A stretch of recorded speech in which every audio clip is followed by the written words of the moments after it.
Olá, meus queridos alunos do quarto ano, tudo bem com vocês? Sejam muito bem-vindos à nossa aula de Geografia dessa semana. E na nossa aula de hoje nós vamos fazer revisão dos conteúdos para nos preparar para a prova, para o nosso simulado do SciKids, que vai ser nessa sexta-feira agora, tá bom? Então a tia Ju na aula de hoje vai explicar um pouquinho para vocês, vai revisar através de explicação e em seguida tem uma atividade que foi enviada lá para o grupo do WhatsApp dos pais de vocês, para que vocês copiem essa atividade e respondam, que na nossa próxima aula, lá na quinta-feira, a gente vai ter um aulão com a correção de todas as disciplinas da tia Ju, tá bom? Então, olha só, meus amores, a tia selecionou aqui alguns conteúdos, os 4 principais conteúdos que vão estar constando lá no simulado, que inclusive foram esses conteúdos que estão lá descritos no cronograma do simulado de vocês, tá bom? O primeiro assunto são os processos de regionalização. Então, alguns desses assuntos foram dados no livro 1 e outros deles no livro 2. Então, esses dois primeiros aqui são conteúdos do livro 1, tá bom? Então, o que são esses processos de regionalização? Acompanhe que a tia vai mostrar com o livro para vocês observarem melhor. Vamos lá? Então, turminha, na página 189 do livro de vocês podem fazer aí a revisão. Como foi que aconteceu esse processo de regionalização no Brasil? Então, se vocês observarem esses 4 mapas do Brasil, a gente observa que há uma diferença com relação aos nomes da região e também a divisão territorial. Então, aqui eu tenho 4 mapas do Brasil em situações diferentes de suas regiões. Hoje em dia, nós já sabemos quais são as regiões do Brasil atual. Mas, antigamente, não eram esses os nomes, nem era essa divisão territorial que existia. Em 1903, aqui, por exemplo, a gente observa que o nome das regiões do Brasil era setentrional ou amazônico, norte-oriental, central, oriental, meridional. Então, esse era o nome das regiões do Brasil. E nem todos os estados existiam. Observa aqui que nessa região só tem 2 estados, né? Onde se encontra hoje a região centro-oeste. Lá no próximo mapa ao lado é de 1940. Então, um tempo depois foi feita outra divisão territorial, né? A gente observa também aí que mantém as 5 regiões, porém a divisão territorial dos estados também está diferente. Aí eu tenho mais embaixo o mapa de 1950, que se assemelha um pouco mais ao Brasil, ao que é hoje, e tenho 1970. 1970 é o que está mais próximo aí do que existe hoje. Quais as diferenças? Aqui na região centro-oeste, né? O nome desses estados também muda, o nome dos estados foi modificado. Região nordeste já estava constituída, região centro-sudeste também e sul também. Então, a maior alteração aqui na região norte e centro-oeste. Então, observem o nome dessas regiões de acordo com cada ano, revisem e vejam direitinho. Um pouco mais adiante no livro de vocês, eles vão falar um pouquinho sobre outras formas de mudança de divisão territorial. Então, aqui na página 192, a gente vê a divisão regional atual, não é? Com os nomes atuais que existem hoje, região sul, sudeste, centro-oeste, nordeste e norte, os atualizados. Né? Aqui embaixo tem algumas observações que é necessário também vocês fazerem uma leitura para ver direitinho. E um pouquinho mais na frente, vocês vão observar outras formas de Brasil. Então, aqui eu tenho as regiões geoeconômicas, tá? Observe como esse mapa foi pintado, que ela foi feita pelo Pedro Pinchas Geiger, em 1967, que ele foi um geógrafo, tá? Ele é um geógrafo. Então, ele classificou aqui as regiões geoeconômicas, levando em conta a economia de cada uma desses locais, de cada uma dessas regiões. E também tem a regionalização proposta por Milton Santos.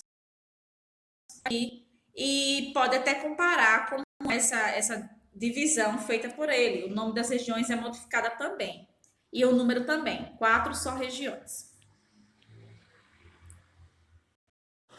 Então, gente, agora que nós já revisamos aí esses processos de regionalização, vamos agora revisar o conteúdo do poder público municipal e a sociedade. Então, nesse conteúdo aí, o que é que vocês precisam lembrar, gente? Vocês precisam lembrar que existem esses 2 poderes aqui, o poder executivo e o poder legislativo. O poder executivo, quem é que representa esse poder executivo? É representado pelo prefeito e o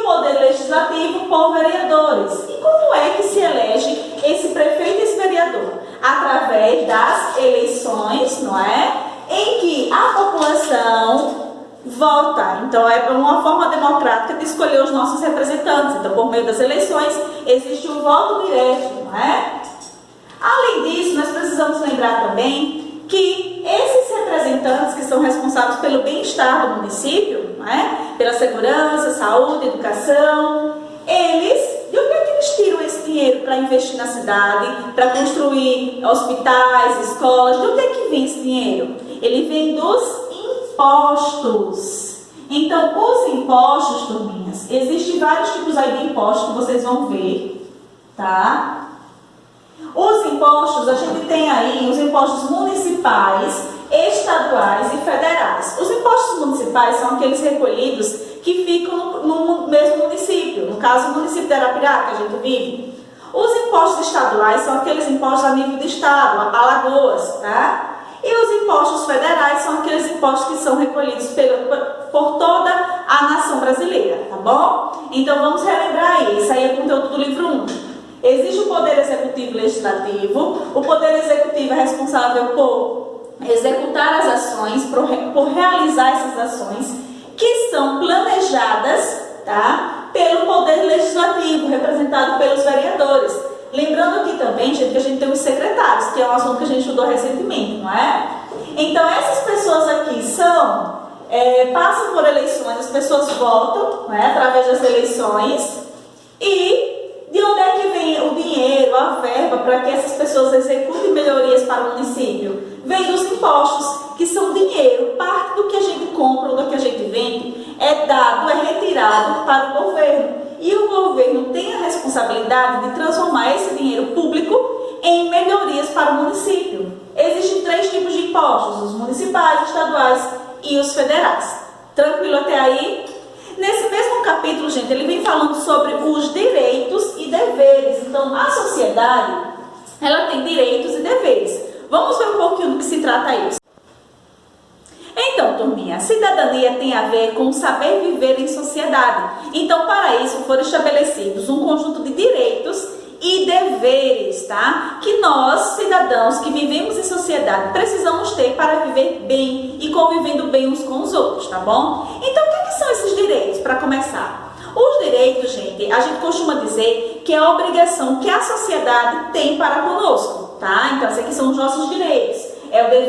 Os direitos que é a obrigação que a sociedade, que o outro tem conosco, tá? Já os deveres é a obrigação que nós temos com a sociedade, então é o contrário, tá bom? Então, para se viver bem em sociedade, precisamos ter aqui em ação o Poder Executivo e Legislativo, trabalhando em prol de uma sociedade que viva bem, não é? Com seus direitos e deveres sendo cumpridos. Tudo tranquilo até aí? Então, aqui a gente revisou o poder público municipal e a sociedade. Agora nós vamos ver um pouquinho sobre a herança dos imigrantes. Então, o que os imigrantes deixaram para nós aqui do Brasil? Nós sabemos que no início da colonização brasileira só existiam os índios. Depois chegaram os portugueses foram buscar os africanos para serem escravizados.